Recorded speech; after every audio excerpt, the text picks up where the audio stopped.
Nat 4-5 Physics, Vectors and Scalars, Distance and Displacement. This is the first video in the Dynamics and Space topic. Initially we will look at vectors and scalars and distance and displacement, and then we will move on to speed and velocity, and then look at velocity time graphs. The key areas we will cover today are the definition of vector and scalar, examples of vectors and scalars, how to calculate distance, and how to calculate displacement. Vectors and scalars. A scalar quantity is fully defined by magnitude only. Magnitude means the size or numerical value of the quantity.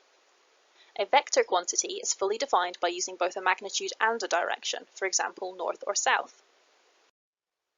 Create a table to classify the following quantities as vector or scalar. There are 12 quantities in total, and you need to remember that scalars have magnitude only, and vectors have both magnitude and direction. So while you're thinking about each of these quantities, you should think about whether they have a direction or not, and that will help you classify them as scalars or vectors.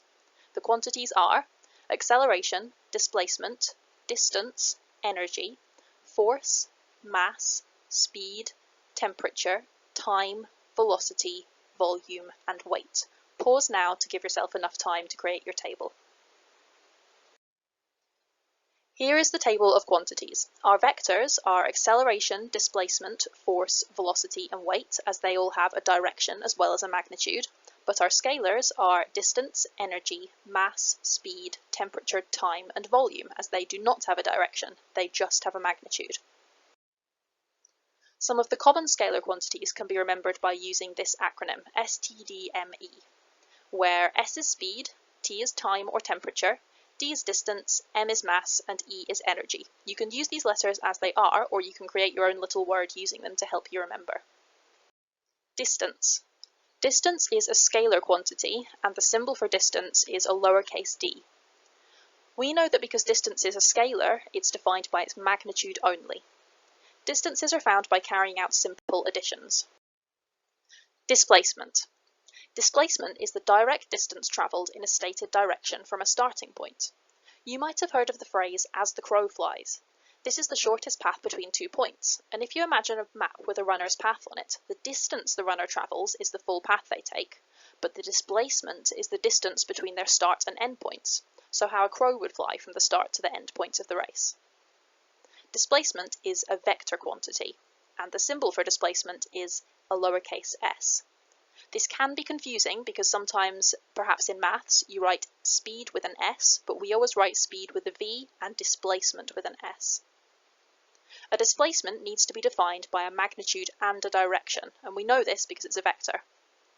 Displacements are usually found using trigonometry, so SOHCAHTOA and Pythagoras. Distance and displacement. Example 1. A car travels 40 kilometers due north and then 10 kilometers due south. Calculate the car's distance travelled and its displacement. First of all, what we want to do is draw a little diagram of our question so we can visualize what's going on. So our car is going to start just here. They're going to travel 40 kilometers due north. And then I'm going to use a different colour for this to visualize it on top, and 10 kilometers due south. So we can see in red that's their end point just here. To calculate the distance, we know we use simple addition. So our distance equals 40 plus 10, so in total they've travelled 50 kilometers. To look at displacement, we need to have a look at the difference between the start and the end point. So they travelled 40 kilometers north and then 10 kilometers south. So in total, they are 40 take away 10, so that's 30 kilometers north of their original position. So we can say 30 kilometers north. Example 2. A boat is rowed 5 kilometers due north and then 12 kilometers due east. Calculate the boat's distance travelled and displacement. Like before, we want to draw a little diagram to help visualize what the question is asking. So we have a boat, they are starting at this point, and they are rowing 5 kilometers due north. They are then rowing 12 kilometers due east. We want to calculate the boat's distance travelled and displacement. First of all, for their distance, we know that all we need to do is add up these two numbers. They first row 5 kilometers, and then they row 12 kilometers. 12 plus 5 is 17 kilometers there.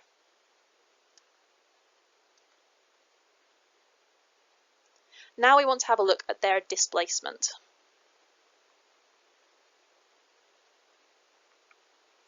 To get their displacement, we want the direct distance between their start and end point.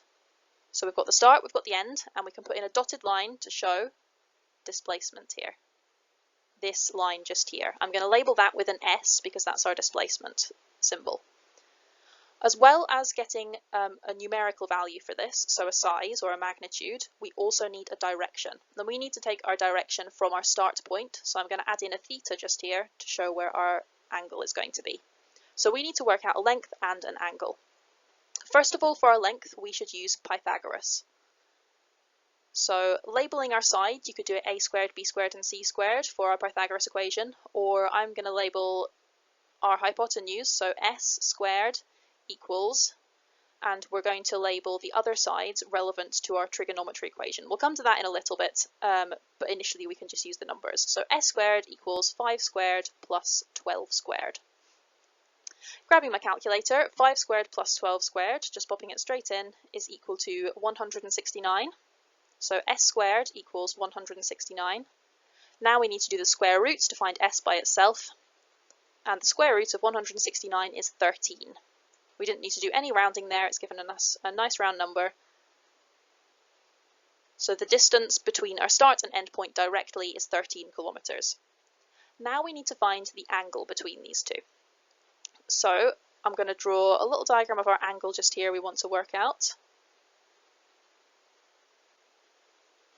We can get rid of the arrow just here. We want to make a right-angled triangle out of this. It'll allow us to calculate it much easier. So we have our triangle, we have our angle just here.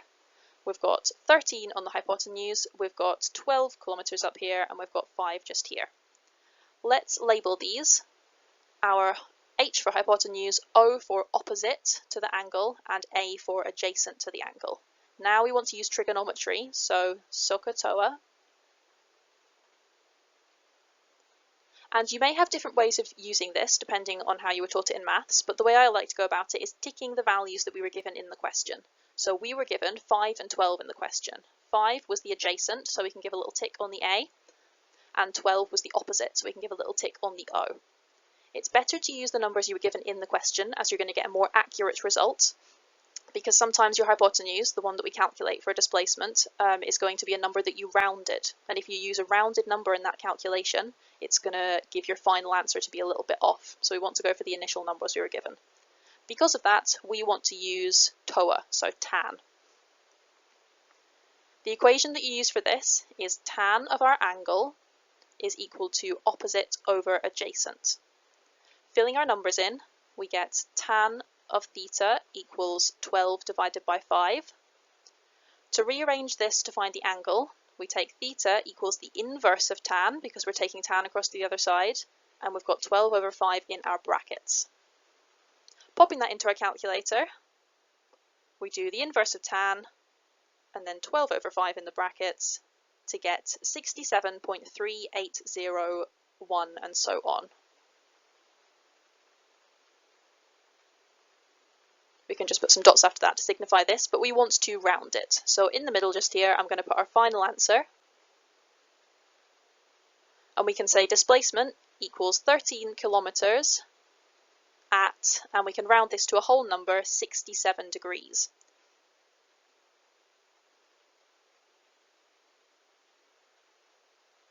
From north. But an easier way of saying 67 degrees from north is to put a 0 in front of it. So whenever you're giving your angles, you always have to give them clockwise from north. In this case, it's quite easy, but when we look at our next example, it's going to be a little bit more difficult. So in this case, S equals 13 kilometers at 067. That shows that it's from north.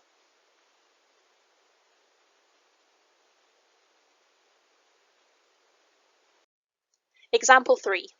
A student runs 30 meters due west and then 40 meters due south. Calculate the student's distance travelled and their displacement. So like in our previous example, we want to draw ourselves a diagram so we can visualize what's happening. The student is going to run 30 meters due west and then 40 meters due south. We want to calculate the student's distance travelled and their displacement. So we know that distance is just a simple addition. So d equals 30 plus 40, which is equal to 70 meters. So we know their distance.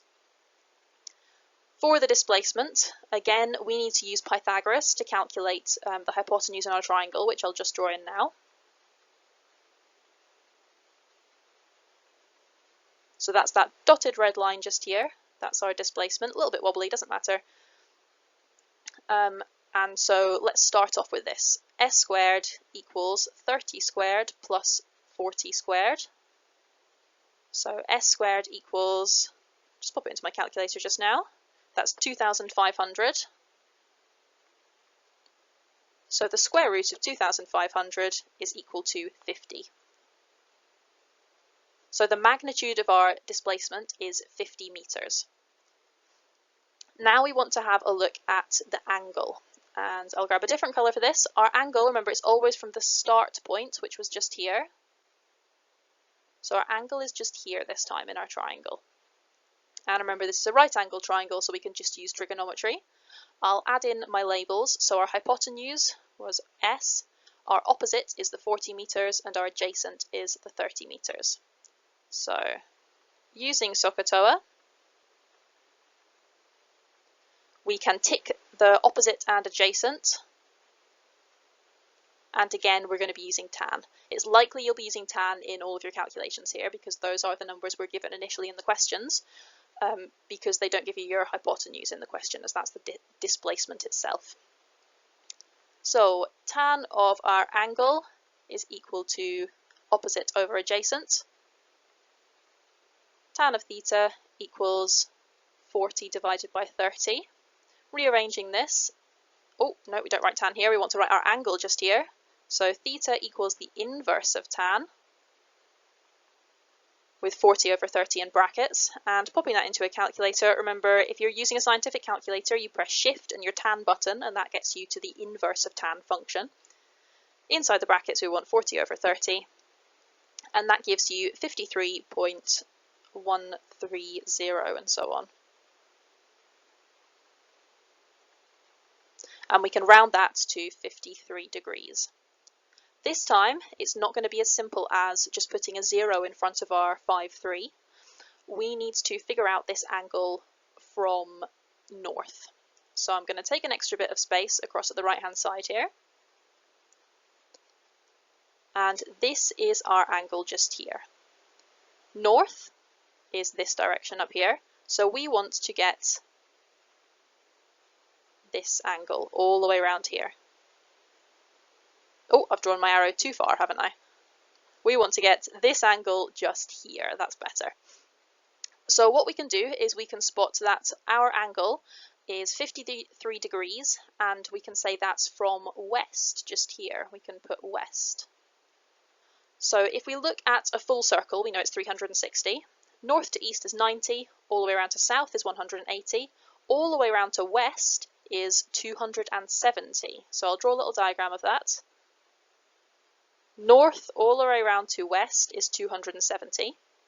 So if we do 270 take away the angle we worked out, we are going to get this angle just here. So 270 take away 53. Pop it into your calculator and we get to 217. Remember, we don't need a little degree symbol there. What we want to do is we want to quote our final answer as S equals 50 meters at 217. And that's our final answer just there.